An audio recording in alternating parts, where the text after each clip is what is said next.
그동안 속이 탔을 때는 언제였습니까?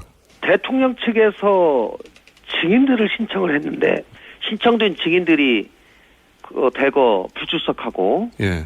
또 그 불출석한 증인을 다시 또 기일을 잡아서 별도로 또 소환을 하면서 기일이 계속 지연되는 그런 모양이 벌어졌거든요. 지연술이 뭐 어쨌든 어느 정도 작용을 했죠. 실제로 효과가 있었습니다. 네, 상당히 효과가 있었고요. 또 막판에 또 전혀 그동안 재판에 관여하지 않았던 변호사님 3분이 네. 마지막 재판 3번에 걸쳐서 들어와셔가지고 그 소위 김평우 네. 변호사님을 비롯한 그분들이 그동안 전혀 주장하지 않던 좀 생뚱맞은 주장들을 계속 강하게 하면서 또 재판부를 모독하고 이래서 예. 굉장히 착잡했습니다. 생뚱맞은 주장이라고 하는 것들이 이제 소위 말해서 이 헌재 판결 자체를 받아들일 수 없다 아예. 그 전략이 그때부터 바뀌지 않았습니까? 또 한 번.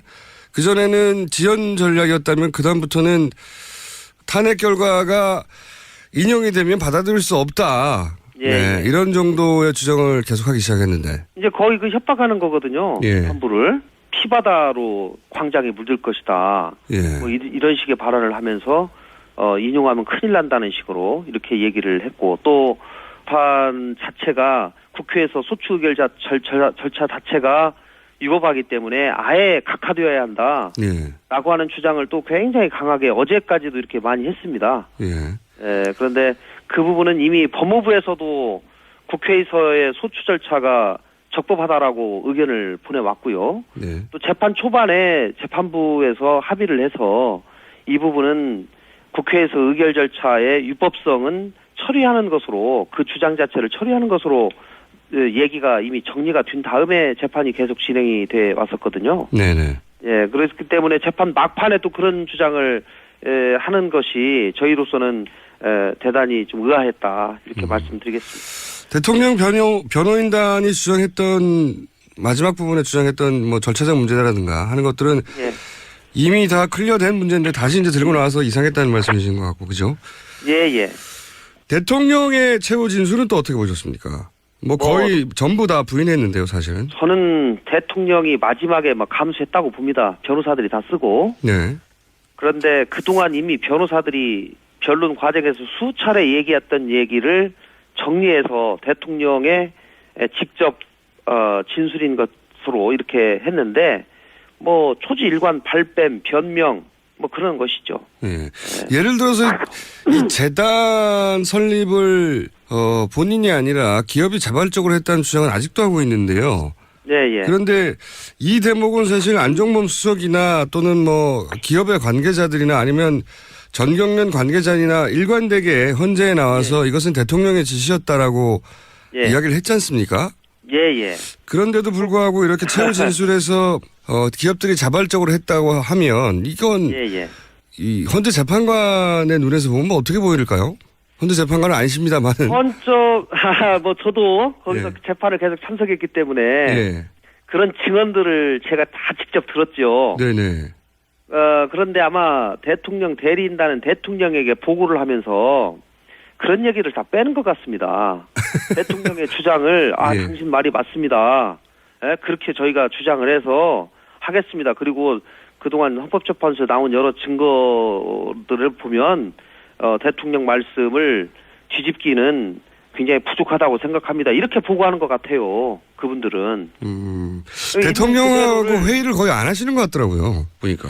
뭐 회의를 하는지 안 하는지는 모르겠습니다만은 있는 사실 그대로를 대통령에게 보고하면서 좀 보수적으로 생각하면서 변론도 하고 이렇게 해야지 그래도 뭐 그나마 좀 가능성이 생기는데 이분들은 그냥 자기들 하고 싶은 말씀만 계속 하시는 것 같아요. 이상한 일이긴 합니다. 이게 보통 이런 주장을 하다가 전혀 정반대의 증언이나 증거물이 계속 나오면 이거 좀 수정해 가거나 하지 않습니까?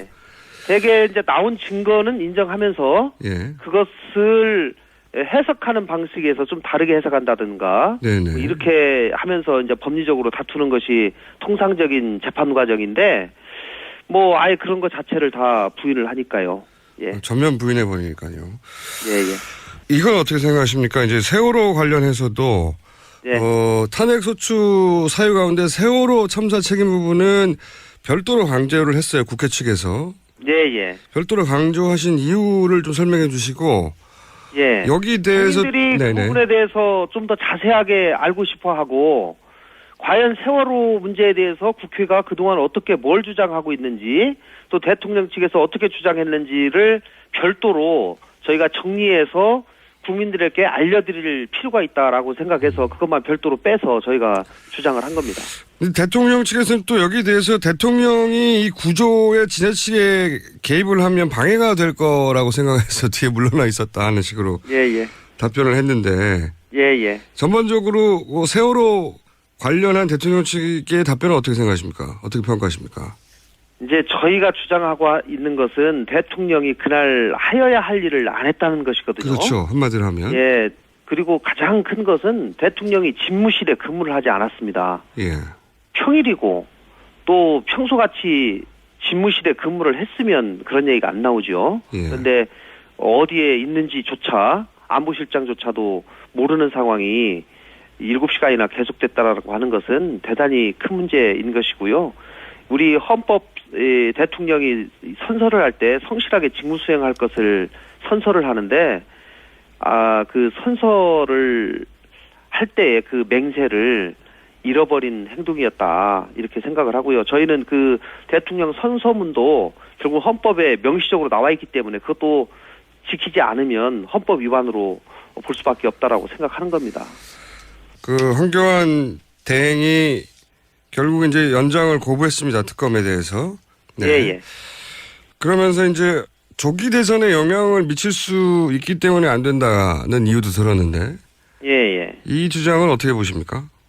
사실 고려해서는 안 될 상황이죠. 대선에 어떤 영향을 미치고 안 미치고는. 그리고 특검이 그동안 수사를 쭉 해왔는데 지금 대단히 미진합니다. 그리고 해야 될 일이 많고 또 그 판단은 특검이 하게 돼 있죠. 저희가 특검법을 국회에서 만들 때 당초에 사실 100일을 원샷에 넣으려고 했다가 70일, 30일로 나눠달라고 해가지고 이렇게 나눈 건데 그 30일 연장에 관한 부분은 대통령이 권한을 가지고 해야 되겠다 말해야 되겠다 이렇게 판단을 하면서 자기의 재량을 가지고 판단할 문제가 아니고 특검이 하다 보니까 30일이 필요합니다라고 해서 요청하면 그것은 그냥 승인해야 줘야 되는 기속재량이라는 그런 측면이 강하다는 것이 대다수의 법률가들의 의견입니다. 당시 새누리당도 당연히 자동으로 연장된다고 했었죠. 그런 의미로 얘기한 건데요, 그때. 네, 제가 그 법안을 직접 만들고 협상을 했기 때문에 그 당시 사정을 너무 잘 알죠. 그래서 뭐 그 30일 연장 안 되겠느냐, 당연히 되는데 새누리당 의원들 좀 설득하기 위해서 70일, 30일로 좀 나눠줘라. 이렇게 얘기해서 한 건데요. 어쨌든지 이 대통령 권한대 황교안 대행의 거부는 대통령 보호 또 대통령에 대한 은혜 갚기다. 저는 이렇게 생각을 하고요. 대통령을 특검에서 수사를 하지 못하도록 끝까지 막은 것에 대한 역사적 책임을 져야 될 것이다. 저는 생각합니다. 그래서 이제 황교안 대행의 탄핵까지 이제 야3당은 주장하고 있는데 근데 이런 얘기 있지 않습니까? 지금 대통령도 탄핵 상태인데 권한대행도 탄핵하게 되면 그럼 누가 국정을 운영하냐? 이것은 이렇게 야당이 몰고 가다가는 역풍에 불 수 있다. 그런 지적도 있습니다. 어떻게 평가하십니까? 황 대행이 탄핵하기 전에 대통령 탄핵이 되면 황 대행이 탄핵도 되기 전에 그만두고 대통령 출마할지도 모르겠어요. 만약에 대통령을 출마하게 되면 이제 그런 절차를 밟지 않습니까? 그러면은 대통령도 없는데 국무총리도 없는데 나라는 어떻게 되냐 이 말은 안 통하는 거죠. 뭐 탄핵 절차를 밟아서 그분이 정지가 되는 거나 대통령 출마를 위해서 그만두는 거나 마찬가지고 결과는 그리고 최종적으로는 만약에 그렇게 되면 경제부총리가 그 권한을 이어받아서 대행을 하게 되는 것이죠. 이렇게 되는 상황이고요. 그러니까 물론 뭐 그런 걱정이 일부 있다는 것 저희들도 알고 있습니다. 지나치게 몰아붙이는 거 아니냐. 나라를 너무 혼란에 빠뜨리는 거 아니냐라고 하는 그런 말씀도 있는데 그것보다는 저희들은 지금 가장 대한민국의 절실한 것은 정의를 바로 세우는 것이다. 라고 생각을 하고요. 그동안 황교안 사실 권한대행도 대통령과 같이 일한 공범자입니다. 그런데 그동안 뭐 저희가 나라를 위해서 또 그분이 국회와 충분히 업무를 해나가면서 협조하겠다 이렇게 말씀을 했기 때문에 저희가 지켜본 것이죠. 그러나 그 이후에 청와대 압수수색 과정에서도 내일 아니다 이렇게 얘기하고 또 가장 중요한 이 특검을 마치 자기의 권한인 것처럼 해가지고 이게 거부해버리고 등등 이런 것들은 대한민국 헌정사를 굉장히 훼손하는 것이다 이렇게 생각이 들기 때문에 저희가 불가피하게 탄핵할 수밖에 없다 이렇게 생각합니다. 국정 운영을 이제 황교안 대행한테 맡겼더니 이제 본인의 대선 운동을 하고 있었다 뭐 이런 평가도 있기도 하고요. 그래서 탄핵 그거는 그거는 뭐 국민들께서 판단하실 겁니다. 알겠습니다. 주로 대통령 코스프레를 많이 하고 있다라는 그런 평가들도 상당히 있는 게 사실입니다. 근데 이제 바른정당은 여기서 이제 한 발 물러섰습니다. 그 특검 연장에 대해서는 연장을 거부한 데 대해서는 비판하지만 탄핵까지 갈 사안은 아니다 이렇게 발을 뺐는데 이렇게 되면 실제 탄핵안을 통과시키는 데까지 갈 수 있을까요? 이 정족수에는 문제가 없고요. 네. 이 총리를 탄핵시킬 때는 150명 이상이면은 가능합니다. 그렇기 때문에 야3당으로 충분하군요. 야3당으로 충분한데 뭐 가능하면 그래도 지금까지 여기 이렇게 왔고 또 특검 연장을 거부한 점에 대해서 바른정당도 비난하면서 새로운 특검법을 같이 추진하자고 했기 때문에 저희가 가능하면 탄핵 문제도 좀 같이 갈 수 있도록 오늘 또 야사당 원내대표 또 당대표 연석회의가 있기 때문에 그런 회의체를 통해서 설득해 나가도록 하겠습니다. 알겠습니다. 자, 그러면은 이제 남은 방법은 3월에 임시국회 열어가지고 새로운 특검법을 만들겠다. 이렇게 현재까지는 야3당은 그렇게 얘기를 하고 있고 바른정당까지 4당이 그런 얘기를 하고 있는데 지금 임시국회 소집은 할 수 있지만 실제 자유한국당이 이제 계속 반대하는데 남은 방법은 직권상정 외에는 없는 거죠? 제가 궁금해서 여쭤보는 겁니다. 뭐 현실적으로는 그렇게 될 가능성도 있지만 저희가 자유한국당 잘 설득해서 자유한국당에서 좀 하려고 했던 법안들도 있거든요. 그런 것들을 좀 3월 국회에서 좀 마무리될 수 있도록 해야 되기 때문에 어느 정도의 의사 일정은 잡힐 수밖에 없다고 생각을 하고 자유한국당과 충분히 의논을 해 나가도록 하겠습니다. 자유한국당이 다른 법안이 눈에 들어올 지금 상황이 아닌 것 같긴 한데요. 자, 협의를 잘 해주시고 마지막 질문인데요. 왜 이제 세간에 두 사람은 탄핵 기각을 내심 정한 것 같고 뭐 추가적으로 탄핵 기각을 설득하고 있고 뭐 이런 식 이야기가 한 달여 전부터 있었지 않습니까? 그래서 이제 걱정도 많이들 했는데 어떻게 보십니까? 제가 이제 재판을 저도 한 10년 해봤는데요. 결론을 말씀드리면 저는 인용될 것이라고 생각합니다. 그동안에 이미 충분히 25명의 증언 또 이미 제출된 검찰 수사 기록 또 증거 이런 것들에 종합적으로 비춰봤을 때 이것은 상식과 비상식의 문제다. 그리고 소위 뭐 의심을 하시는 그런 재판관님들 뭐 두 분 말씀하시는데 저는 그분들도 오랫동안 재판을 해오셨고 법조계에서 신박맞는 분들이시기 때문에 그분들도 상식에 근거해서 현명한 판단을 내리실 것이다. 저는 이렇게 생각합니다. 알겠습니다. 오늘 말씀 여기까지 듣겠습니다. 감사합니다. 고맙습니다. 네, 지금까지 국민의당 김관영 원내수석 부대표였습니다. 하신 이유를 좀 설명해 주시고 여기 대해서 국민들이 그 부분에 대해서 좀 더 자세하게 알고 싶어하고 과연 세월호 문제에 대해서 국회가 그동안 어떻게 뭘 주장하고 있는지 또 대통령 측에서 어떻게 주장했는지를 별도로 저희가 정리해서 국민들에게 알려드릴 필요가 있다라고 생각해서 그것만 별도로 빼서 저희가 주장을 한 겁니다. 대통령 측에서는 또 여기에 대해서 대통령이 이 구조에 지나치게 개입을 하면 방해가 될 거라고 생각해서 뒤에 물러나 있었다 하는 식으로 답변을 했는데 전반적으로 세월호 관련한 대통령 측의 답변은 어떻게 생각하십니까? 어떻게 평가하십니까? 이제 저희가 주장하고 있는 것은 대통령이 그날 하여야 할 일을 안 했다는 것이거든요. 그렇죠. 한마디로 하면. 그리고 가장 큰 것은 대통령이 집무실에 근무를 하지 않았습니다. 평일이고 또 평소같이 집무실에 근무를 했으면 그런 얘기가 안 나오죠. 예. 그런데 어디에 있는지조차 안보실장조차도 모르는 상황이 7시간이나 계속됐다라고 하는 것은 대단히 큰 문제인 것이고요. 우리 헌법 대통령이 선서를 할 때 성실하게 직무 수행할 것을 선서를 하는데 마지막에 막 감수했다고 봅니다. 변호사들이 다 쓰고. 네. 그런데 그동안 이미 변호사들이 변론 과정에서 수차례 얘기했던 얘기를 정리해서 대통령의 직접 진술인 것으로 이렇게 했는데 뭐 초지일관 발뺌 변명 뭐 그런 것이죠. 예. 예를 들어서 이 재단 설립을 본인이 아니라 기업이 자발적으로 했다는 주장은 아직도 하고 있는데요. 네, 예. 그런데 이 대목은 사실 안종범 수석이나 또는 뭐 기업의 관계자들이나 아니면 전경련 관계자나 일관되게 헌재에 나와서 이것은 대통령의 지시였다라고 이야기를 했지 않습니까? 예, 예. 그런데도 불구하고 이렇게 최후 진술에서 기업들이 자발적으로 했다고 하면 이건 이 헌재 재판관의 눈에서 보면 어떻게 보일까요? 헌재 재판관은 아니십니다만은. 뭐 저도 거기서 재판을 계속 참석했기 때문에 그런 증언들을 제가 다 직접 들었죠. 네네. 그런데 아마 대통령 대리인단은 대통령에게 보고를 하면서 그런 얘기를 다 빼는 것 같습니다.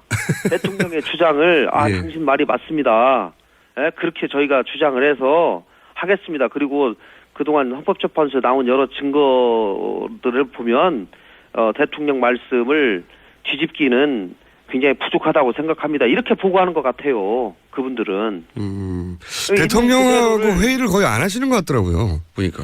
뭐 회의를 하는지 안 하는지는 모르겠습니다만은 있는 사실 그대로를 대통령에게 보고하면서 좀 보수적으로 생각하면서 변론도 하고 이렇게 해야지 그래도 뭐 그나마 좀 가능성이 생기는데 이분들은 그냥 자기들 하고 싶은 말씀만 계속 하시는 것 같아요. 이상한 일이긴 합니다. 이게 보통 이런 주장을 하다가 전혀 정반대의 증언이나 증거물이 계속 나오면 이거 좀 수정해 가거나 하지 않습니까? 대개 이제 나온 증거는 인정하면서 그것을 해석하는 방식에서 좀 다르게 해석한다든가 뭐 이렇게 하면서 이제 법리적으로 다투는 것이 통상적인 재판 과정인데 뭐 아예 그런 것 자체를 다 부인을 하니까요. 전면 부인해 버리니까요. 이건 어떻게 생각하십니까? 이제 세월호 관련해서도 탄핵소추 사유 가운데 세월호 참사 책임 부분은 별도로 강조를 했어요. 국회 측에서.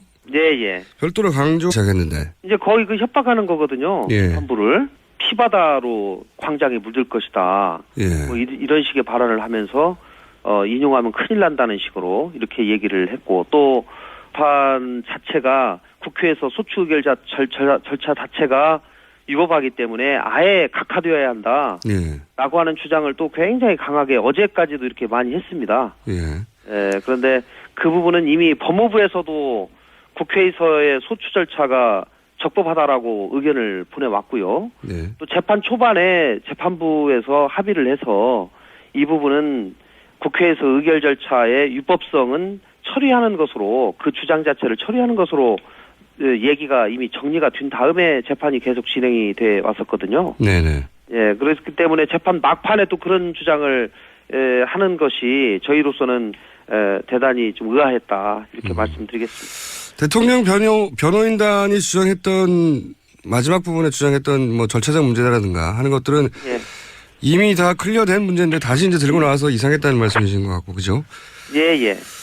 대통령의 최후 진술은 또 어떻게 보셨습니까? 뭐 거의 전부 다 부인했는데요, 사실은. 저는 대통령이 그동안 속이 탔을 때는 언제였습니까?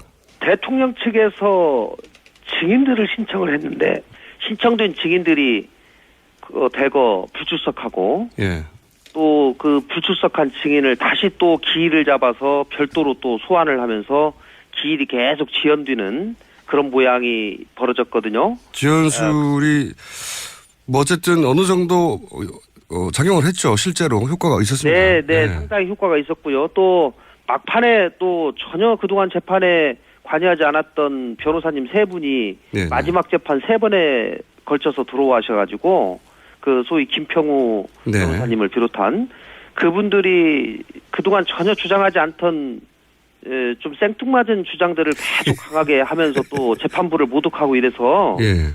굉장히 착잡했습니다.